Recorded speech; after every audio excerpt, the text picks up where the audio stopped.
یمان رضی اللہ تعالیٰ عنہ فرماتے ہیں کہ رسول اللہ صلی اللہ علیہ وسلم نے فرمایا لو لم یبق من الدنیا الا یوم واحد، اگر قیامت آنے میں صرف ایک دن رہ گیا، یعنی اتنی بالکل قیامت قریب آ گئی، لطول اللہ هذا اليوم، اللہ اس دن کو بھی لمبا کھینچ دے گا، اور حتی یبعث رجلا اسمہ کاسمی، اور ایک ایسے شخص کو دنیا میں بھیجے گا، یعنی اس دنیا کی اصلاح کرنے کے لیے، کہ جس شخص کا نام میرے نام جیسا ہوگا، من ولدی ہادا، اور وہ میری اولاد میں سے ہوگا، من ولدی، وہ میری اولاد میں سے ہوگا۔ تو حضرت حذیفہ بن یمان فرماتے ہیں میں نے عرض کیا یا رسول اللہ، یہ شخص جس کی آپ امت کو بشارت دے رہے ہیں، جس کے بارے میں آپ فرما رہے ہیں کہ وہ میری اولاد میں سے ہوگا اور اللہ اسے ضرور دنیا میں بھیجیں گے چاہے قیامت میں ایک دن ہی کیوں نہ رہ جائے، تو یہ شخص کون ہوگا؟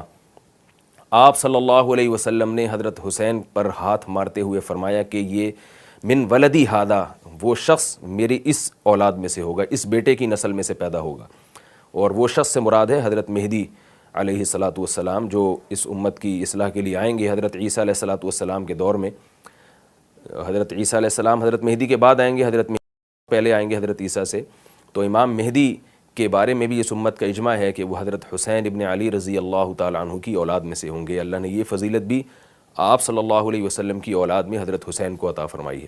میں آتا ہے کہ حضرت عیسیٰ علیہ الصلاۃ والسلام جب آسمان سے نازل ہوں گے، اب پتہ نہیں اتنی اوپر سے زمین پہ آئیں گے، یہ اسباب کے خلاف ہے نا، یہ بات انسان کے لیے تو ممکن نہیں ہے۔ جب آپ زمین کے خول سے باہر جاتے ہیں آکسیجن ہی ختم ہو جاتی ہے، زندہ رہنا ممکن نہیں ہے، لیکن عیسیٰ علیہ السلام کو اللہ نے اپنی قدرت سے زندہ رکھا ہوا ہے۔ جب قرب قیامت میں دمشق میں عیسیٰ علیہ السلام آئیں گے تو حدیث میں آتا ہے کہ امام مہدی شام میں نماز کے لیے کھڑے ہوئے ہوں گے، عصر کی نماز کے لیے مصلی پہ، مینار ہے اس پہ کون نازل ہوگا؟ حضرت عیسیٰ علیہ السلام۔ تو مینار سے پھر سیڑھیاں لگائی جائیں گی حضرت عیسیٰ کے اترنے کے لیے۔ اب کمال کی بات ہے، اللہ وہاں سے یہاں تک آ گئے، تھوڑا سا تو رہ گیا فاصلہ، چھوڑو یار تم لوگ کی سمجھ میں نہیں آ رہا۔ اب سوال پیدا ہوتا ہے کہ جب ادھر سے ادھر تک آ گئے تو تھوڑا سا تو رہ گیا ہے نا، اب یہاں سیڑھیاں کیوں لگائی جا رہی ہیں؟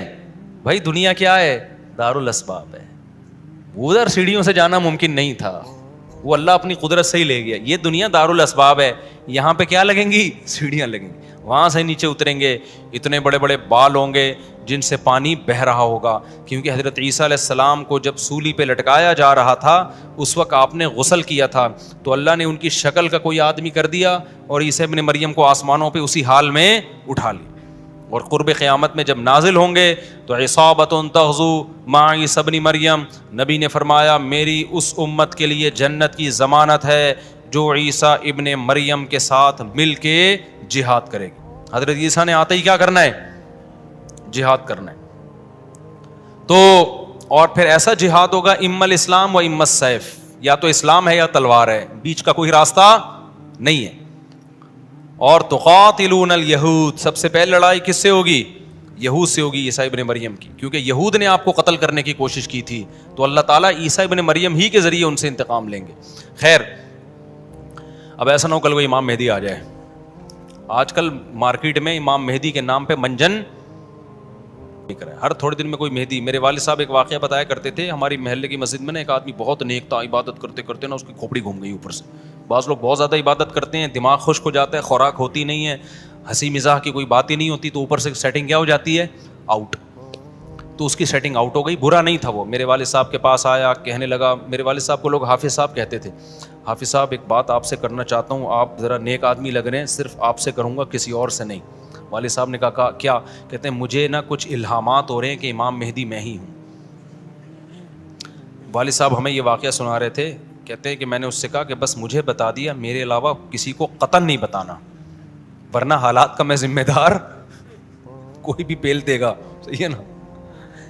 تو بس یہ مجھے بتا دیا نا، بس یہ ہم دونوں کے راز کی بات ہے اور اللہ کو پتہ ہے، کسی تیسرے کو بتانے کی بالکل بھی ضرورت نہیں ہے۔ پھر والد صاحب نے اس کو بولا بھائی تو تھوڑا سا وظائف نا کم کر دے، تھوڑا سا نارمل لائف میں آ جائے، انسان کا بچہ بن جا، تیری کھوپڑی کیا ہو رہی ہے؟ Setting up. تو بہت سے امام مہدی اس چکر میں بنے ہیں، ہوتے نہیں ہیں۔ تو جب امام مہدی نے آنا ہوگا نا تو سب سے پہلی بات یہ کہ وہ مہدی ہونے کا دعویٰ نہیں کریں گے، ان کو لوگ کہیں گے کہ آپ مہدی ہیں، ان میں علامتیں دیکھ کے علماء ان سے خود کہیں گے, سارے پیچھے پڑ جائیں گے کہ آپ مہدی ہو. سمجھتے ہو کہ نہیں سمجھتے ہو؟ تو جو خود سے مہدی ہونے کا دعویٰ کرے وہ تو مہدی ہو ہی نہیں سکتا. اور جب امام مہدی ہوں گے تو عیسیٰ ابن مریم نازل ہوں گے. جس کے دور میں عیسیٰ نازل نہیں ہو رہے اس کا مطلب وہ مہدی ہے ہی نہیں. تو حدیث میں آتا ہے حضرت مہدی مصلی پہ کھڑے ہوں گے تو حضرت عیسیٰ علیہ السلام آئیں گے تو وہ حضرت مہدی ان کو مصلی پہ آگے کریں گے کہ آپ نماز پڑھائیں, لیکن حضرت عیسیٰ علیہ السلام کس کے حوالے کریں گے مصلی, کہ یہ نماز آپ ہی پڑھائیں گے. کیوں؟ مجھے اللہ نے نماز پڑھانے کے لیے نہیں, مجھے کس کے لیے بھیجا ہے؟ جہاد کرنے کے لیے بھیجا ہے. میں تلوار لے کے لڑائی کروں گا, یاجوج ماجوج کو قتل کریں گے. اب یاجوج ماجوج کہاں ہیں اس کے بارے میں کوئی صحیح بات ہمارے علم میں نہیں ہے. ویسے بھی اگر ہمیں پتہ چل جائے کہاں ہیں تو وہ دریافت ہو جائیں گے نا. اور قرآن کہتا ہے قرب قیامت سے پہلے وہ دریافت بولو نہیں ہو سکتے. تو اللہ نے چھپا دیا ہے ان کو. چھپا دیا ہے تو چھپایا ہے اس لیے کہ پہلے نہ پتہ چلے کدھر ہے. کچھ لوگ کہتے ہیں یہ چائنیز ہیں, کوئی بھروسہ نہیں ہے ویسے لگتا ہے کہ شاید ہوں, کیونکہ وہ جو ذوالقرنین نے دیوار بنائی تھی نا سیسا پلائی ہوئی اور پہاڑوں کے پیچھے دھکیل دیا تھا اور پھر بڑی تعداد ہو گئی ان کی, حدیث سے پتہ چلتا ہے شاید وہ, لیکن بہرحال کوئی یقینی بات نہیں ہے. تو یاجوج ماجوج ایک بڑی طاقتور قوم ہوگی جس کو حضرت ذوالقرنین نے سورہ کہف میں اس کا بھی تذکرہ ہے, پہاڑوں کو بند کر کے ان کو دھکیل دیا, کہیں چھپا دیا ان کو. تو قرب قیامت میں وہ نکلیں گے اور پھر دنیا میں تباہی مچائیں گے. اور پھر ان کو کون قتل کرے گا؟ حضرت عیسیٰ علیہ السلام. تو وہ ابھی نہیں نکلیں گے, جب نکلیں گے تو ان کا ابھی دریافت بھی نہیں ہو سکتے وہ. باقی وہ کچھ کہتے ہیں مریخ میں ہیں, کچھ کہتے ہیں کہاں ہیں, ہمیں نہیں پتہ کہاں ہیں. بہرحال بظاہر تو لگتا ہے زمین میں ہی ہے, کیونکہ ذوالقرنین جو گئے تھے مشرق اور مغرب شمال جنوب کا انہوں نے سفر کیا, اسی زمین میں کیا تھا سفر. تو واللہ اعلم. ہمیں بس اجمالی طور پر ان چیزوں پہ ایمان لانا ضروری ہے. ان کی ڈیٹیل ہمیں بتائی نہیں گئی ہے تو ہمیں ڈیٹیل میں جانے کی اجازت نہیں ہے. باقی قیاس آرائیاں ہوتی ہیں, صحیح بھی ہو سکتی ہیں, غلط بھی ہو سکتی ہیں. اچھا, تو میں یہ عرض کر رہا تھا کہ 309 سال وہ سوئے ہیں. وَنُقَلِّبُهُمْ ذَاتَ الْيَمِينِ وَذَاتَ الشِّمَالِ. اللہ کہتے ہیں ہم ان کو پلٹتے تھے. اب ادھر کو کروٹ لے کے سوچو, اب ادھر. وَكَذَلِكَ بَعَثْنَاهُمْ. 309 سال کے بعد ان کو اللہ نے جگایا. پوری حکومت بدل گئی, پوری حکومت کا تختہ پلٹ گیا. اب جب 309 سال کے بعد اٹھے ہیں تو پیٹ کمر سے چپکا ہوا ہے, ٹھیک ہے نا, بھوک لگ رہی ہے ٹائٹ والی. تو کیا کہتے ہیں, کم لبستم. پہلے آپس میں کہنے لگے ہم کتنا سوئے ہیں, ہم کتنا سوئے. ایک نے کہا لبثنا یومن او بعض یوم, یا تو پورا دن سوئے ہیں, کیونکہ سورج جب ہم سوئے تھے تو یہاں تھا, اب یہاں ہیں. لیکن جب یہاں ہیں تو اس کا مطلب پورا دن تو نہیں سوئے ہم, پورا چکر تو ہو جانا چاہیے تھا نا. مثال کے طور پر وہ سوئے تھے مغرب کے وقت اور آنکھ کھل رہی ہے اشراق کے وقت. اب کنفیوز ہو رہے ہیں نا کہ یار اگر ہم تھوڑا سوئے ہیں تو یہ تو ہمیں لگ رہا ہے بہت زیادہ سوئے ہیں, 24 گھنٹے سے زیادہ تو سو نہیں سکتا کوئی. تو کہنے لگے یا تو ہم پورا ایک دن سوئے ہیں یا شاید اس سے کم سوئے ہیں. کم سونے پر یہ اعتراض ہو رہا ہے کہ نیند تو بڑی شاندار طریقے سے پوری ہوئی ہے, 4-6 گھنٹے میں ایسی ہوتی نہیں ہے. اور اگر زیادہ سوئے ہیں تو سورج جب ہم سوئے تھے وہ یہاں تھا, اب یہاں ہے, تو یہ تو 24 گھنٹے بھی پورے نہیں ہوئے. کیونکہ ان کا کیا خیال ہے کہ یہ 300 دفعہ پلٹ کے سورج آ چکا ہے. جب کافی دیر ان کی بحث ہوئی تو کہنے لگے ربکم اعلم بکم, اللہ ہی جانتا ہے بھائی کتنا سوئے ہیں, اس بحث سے کوئی فائدہ نہیں ہے, ابھی تو روٹی کی فکر کرو. فبعثوا احدکم بورقکم, یہ سکہ رائج الوقت لے کے جاؤ اور روٹی لے کر آؤ. اب دیکھو یہاں بھی وہ اللہ پہ توکل کر سکتے تھے کہ ہم جا رہے ہیں, پیسے لے جانے کی ضرورت نہیں ہے, ہم نے اللہ کے لیے قربانی دی ہے, کھلائے گا کون ہمیں؟ اللہ. نا بھائی, اللہ نے کہا ہے جتنے اسباب اختیار کر سکتے ہو کرو. تم ایک اجنبی جگہ پہ جا رہے ہو, تمہارے پاس سکے ہونا, پیسے تو لے کے جاؤ. عربوں میں نا جب زمانہ جاہلیت میں حج ہوتا تھا تو دور دور سے جو عرب قبیلے بیت اللہ آتے تھے پیسے نہیں لے کے آتے تھے ساتھ میں, کہتے تھے کہ ہم اللہ کے گھر کی زیارت کے لیے جا رہے ہیں تو کھلائے گا کون ہمیں؟ اللہ, ہم پیسے نہیں لے کے جائیں گے. یہ تو توکل کے خلاف ہے یار. اللہ کے مہمان وہ مثال ایسے دیتے تھے جیسے آپ اپنی نانی کے جا رہے ہو اور اپنے کھانا ساتھ لے کے جا رہے ہو, تو نانی کو غصہ آئے گا نا, بیٹا میں نے تیری دعوت کی ہے تو کھلاؤں گی کون؟ میں کھلاؤں گی تجھے, تو اپنے ساتھ کھانا کیوں لے کر آیا ہے؟ تو کہتے تھے جب ہم کسی کے مہمان ہوتے ہیں تو کھانا ساتھ نہیں لے کے جاتے, میزبان کا کام ہے, تو ہم اللہ کے گھر پہ جا رہے ہیں, ہم پیسے لے کے نہیں جائیں گے, اللہ پہ توکل کریں گے. جب پیسے ختم ہوتے نا تو بھیک مانگ رہے, تو بھائی کو اللہ کے نام پہ کوئی کھانا دے دے یار, کوئی تو روٹی دے دے جب پیسے ختم ہوتے تو کیا کرتے یار, کہیں سے جگاڑ, پھر چوریاں چکاریاں شروع کر دیتے. تو قرآن میں اللہ نے آیت نے نازل کی, وَتَزَوَّدُوا, جب حج کے لیے جاؤ تو زاد راہ لے کے جاؤ, پیسے لے کے جاؤ. کیوں؟ فَإِنَّ خَيْرَ الزَّادِ التَّقْوَىٰ, سب سے بہترین زاد راہ تقویٰ ہے. وہ توکل جو تمہیں بھکاری بنا دے, گناہگار, کیونکہ بھکاری پن یہ تقویٰ کے خلاف ہے. تو پہلے تقویٰ کی فکر کرو کہ لوگوں کے سامنے ہاتھ نہ پھیلانے پڑے. تو ان کو بتا دیا اللہ نے صحابہ کو کہ توکل کا یہ مطلب نہیں ہے کہ دنیا میں اسباب اختیار نہ کرو, حج پہ جا رہے ہو تو پیسے لے کے جاؤ سارا. تبھی فقہا کہتے ہیں, فقہا نے دین کو خوب سمجھائے کہ حج صرف اس پہ فرض نہیں ہو جاتا کہ آنے جانے کا انتظام ہو جائے, نہ, حج اس پہ فرض ہوگا آنے جانے کا انتظام بھی, راستے میں کھانے کا انتظام بھی, اور جتنے دن آپ گھر کی مارکیٹ سے شارٹ رہو گے بیوی بچوں کے کھانے کا بھی انتظام. آپ کا حج کا آ گیا بھائی, آپ نے کہا میرا جہاز کا ٹکٹ بھی ہو گیا, ہوٹل کا کرایہ بھی ہو گیا, کھانے پینے کا انتظام بھی ہو گیا, نکل گئے 40 دن کے لیے. بچے کہہ رہے ہیں ابا مارکیٹ سے کیا ہو گیا شارٹ, ابا ہم کیا کھائیں یہاں پہ. تو ابا کہہ رہا ہے بیٹا میرے لیے چونکہ آنے جانے کا پراپر انتظام ہو گیا تھا تو مجھ پہ حج فرض ہو گیا ہے, کیونکہ اللہ نے کہا ہے جس میں استطاعت ہے حج فرض ہے, تو مجھ میں استطاعت تھی حج فرض ہے.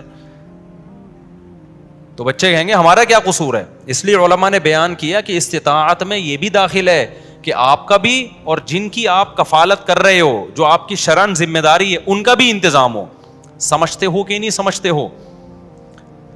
تو انہوں نے اپنے ساتھ سکے لے کے گئے ہوئے تھے, وہ سکہ رائج الوقت. جب نکاح ہوتا ہے نا تو سکہ رائج الوقت, میں نے سکہ رائج الوقت میں آپ کا نکاح فلاں, میں یہ لفظ نکال دیا ہے, میں اتنے پیسوں میں کرایا ہم نے, کیونکہ رائج الوقت ہی سکے چلیں گے نا, یہاں نکاح میں ڈالر تھوڑی دیں گے. کبھی خربوزہ خریدتے ہوئے کہا کہ سکہ رائج الوقت کے مطابق یہ خربوزہ کتنے روپے کلو ہے.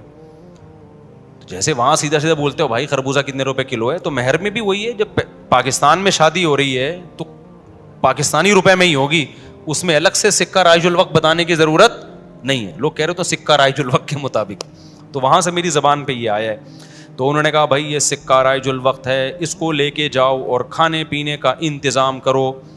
پھر کہنے لگے دیکھو وَلْيَتَلَطَّفْ, چپکے سے جانا, وَلَا يُشْعِرَنَّ بِكُمْ أَحَدًا, کسی کو تمہارے بارے میں پتہ نہ چلے. ایسے منہ لپیٹ کے نا چھپڑ میں جانا اور روٹی لے کے چھپڑ میں واپس آ جانا. اس سے بھی پتہ چل رہا ہے کہ وہ اپنی حفاظت کا پورا انتظام کر رہے ہیں, پھر اللہ پہ توکل کر رہے ہیں. کتا بھی ساتھ لے کے جا رہے ہیں تاکہ اجنبی لوگوں سے ہماری حفاظت ہو, یہ بھی پورا انتظام. اور اس کے بعد بھی ایک بندے کو بھیج رہے ہیں بھائی لپٹ کے جانا, پتہ نہ چلے, پکڑے نہ جائیں ہم. اور آگے انہوں نے کیا کہا,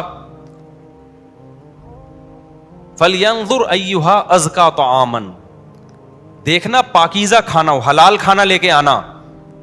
اس سے بھی پتہ چلتا ہے کہ چونکہ غیر مسلم ریاست تھی نا, وہاں ان پر واجب تھا کہ کھانا خریدنے سے پہلے تحقیق کر لیں کہ حرام ہے یا حلال. اسلامی ملک میں اس تحقیق کی ضرورت نہیں ہے کیونکہ حلال ہی ہوتا ہے. یہاں آپ ہوٹل میں بیٹھ کے پوچھیں یہ گدھے کا گوشت ہے یا بکرے کا گوشت ہے, وہ رکھ کے ایک تھپڑ لگائے گا آپ کے. کیوں بھائی, غالب یہی ہے کہ جب سامنے والا انسان ہے اور مسلمان ہے تو گوشت بھی انشاءاللہ حلال ہی ہوگا. سامنے والا گدھا نہیں ہے تو گوشت بھی گدھے کا. یہاں بھی گدھے کے گوشت بکے ہیں مگر ان کا ریشو کم ہے نا, عموماً تو حلال ہی ہوتا ہے. لیکن جب آپ غیر مسلم ریاست میں جاتے ہیں, پھر جب بھی آپ کوئی چیز خریدیں گے تو آپ پر تحقیق کرنا واجب ہے, بھائی یہ حلال ہے یا نہیں. میں یورپ میں جہاں بھی ہوٹل میں جاتا تھا پہلے پوچھتا تھا ابے یہ مرغی حلال ہے کہ حرام ہے, وہ کہتا تھا حلال ہے. کیسے پتا چلا حلال ہے؟ ٹھپا تو سب نے لگایا ہوا ہوتا ہے حلال کا. کہاں سے خریدی آپ نے؟ وہ بتاتا تھا فلاں سے. میں نے کہا آپ کو پتا ہے کہ وہ ہاتھ سے ذبح کرتے ہیں؟ کہ جی ہمیں تو نہیں پتا. میں نے کہا پھر ہم بھی نہیں کھائیں گے بھائی. یہ غیر مسلم ریاست میں یہ تحقیق کیا ہے؟ اطمینان ہو جائے کہ ہاں جی ہاتھ کا ذبیحہ ہے, بسم اللہ اللہ پڑھ کے کرے تو پھر آپ کھا سکتے ہیں, ادروائز نہیں کھا سکتے آپ. پھر آپ چلغوزے کھائیں, کچھ بھی کھائیں, گزارا کریں آپ. سمجھتے ہو؟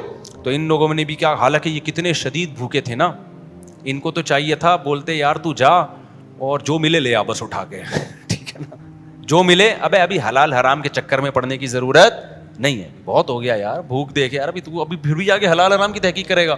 ابے جو ملے اٹھا کے لے آ, نہ حلال لے کے آنا, حرام سے ایوائڈ کرنا. اب جب وہ بندہ آیا نا سکہ رائج الوقت لے کے, تو جب وہ اس نے سکہ دیا تو وہ دکاندار نے بولا بھائی یہ کون سے زمانے کا سکہ لایا ہے بھائی تو ٹھیک ہے نا, یہ کرنسی تو کیا ہو گئی ہے, 300 سال پہلے یہ نوٹ ختم ہو چکے ہیں. اس پہ تو جس بادشاہ کی تصویر ہے وہ بھی بت پرست بادشاہ تھا, اس کا تو خاتمہ ہو گیا ہے. یہاں تو جہاد ہوا, دوسری قوموں نے حملہ کیا, پوری ریاست کیا ہو گئی ہے, ختم. اچھا وہ بھی دیکھ رہا تھا کہ یار یہ تو وہ شہر ہی نہیں لگ رہا, میں کوئی گوگل نے غلط تو نہیں بتا دیا کہیں مجھے, ہے بھائی. وہ بھی یہی سوچ رہا نا جو کہ بھئی یہ میں کہاں ہوں, یہ وہ جگہ ہی نہیں لگ رہی. تو 309 سال میں تو سب کچھ چینج ہو جائے گا نا. بالآخر قرآن میں چونکہ اختصار ہے, بہت شارٹ واقعات سناتا ہے.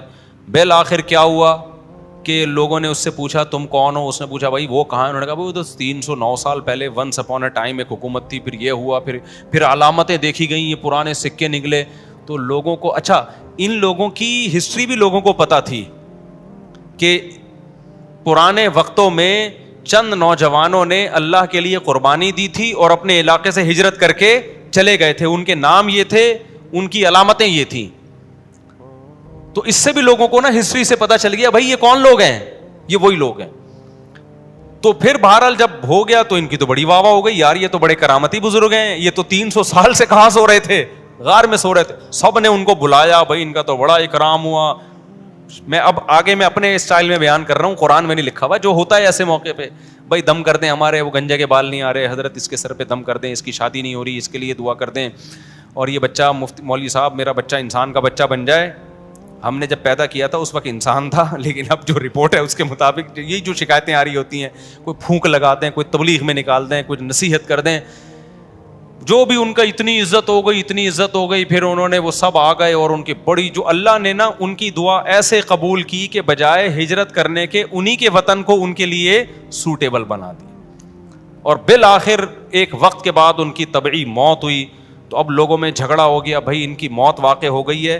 تو یہ چونکہ ایک بڑا تاریخی واقعہ ہوا ہے نا, اس واقعے کو محفوظ رکھا. ہسٹری تو ہر ایک چاہتا ہے نا محفوظ ہو, اور وہ ہسٹری جس میں کوئی سبق ہو. تو کسی نے کہا ہم قبہ بنائیں گے, کسی نے کہا ہم کیا بنائیں گے, لیکن جو غالب لوگ تھے, جن کو اللہ نے غلبہ دیا تھا, انہوں نے کہا لنتخذن علیہم مسجدا, ہم ان کے غار, کہا جاتا ہے کہ اسی غار میں ان کو دفن کیا گیا جس غار میں انہوں نے زندگی گزاری نا, ہم ان کے غار کے قریب ایک مسجد بنائیں گے تاکہ اس مسجد میں نماز بھی ہو, عبادت بھی ہو, عقیدہ توحید بھی زندہ رہے. کیونکہ انہوں نے قربانی توحید کے لیے دی تھی, اور مسجد توحید کا سب سے بڑا ذریعہ ہے. مسجد بتاتی ہے کہ صرف اللہ کو پکارا جائے گا, تو انہوں نے پھر وہاں مسجد بنا دی. تو اب بعض لوگ اس سے کہتے ہیں, اس سے پتہ چلتا ہے مزاروں پہ مسجدیں بنانا جائز ہیں. نہ, اس وقت ان کی قبر کے قریب مسجد بنائی گئی تھی توحید کو زندہ کرنے کے لیے. اب قبروں پہ مسجد بنانے سے توحید کا بیڑا غرق ہوتا ہے, اب شرک اور بت پرستی پھیلتی ہے اس سے. اس لیے علماء کہتے ہیں اب قبرستانوں میں مسجدیں نہیں بنائی جائیں گی. ان کی نیت کچھ اور تھی, آج کچھ اور ہونے لگتا ہے, آج قبروں کو سردہ ہونے لگتا ہے وہاں پہ, اس لیے آج بنا کیا جائے گا اس عمل سے. سمجھتے ہو کہ نہیں سمجھتے؟ تو اس واقعے میں ہمیں کیا سبق ملتا ہے؟ اس واقعے سے ہمیں سبق ملتا ہے کہ جو اللہ کے لیے قربانی دیتا ہے اللہ اس سے غافل نہیں ہوتا.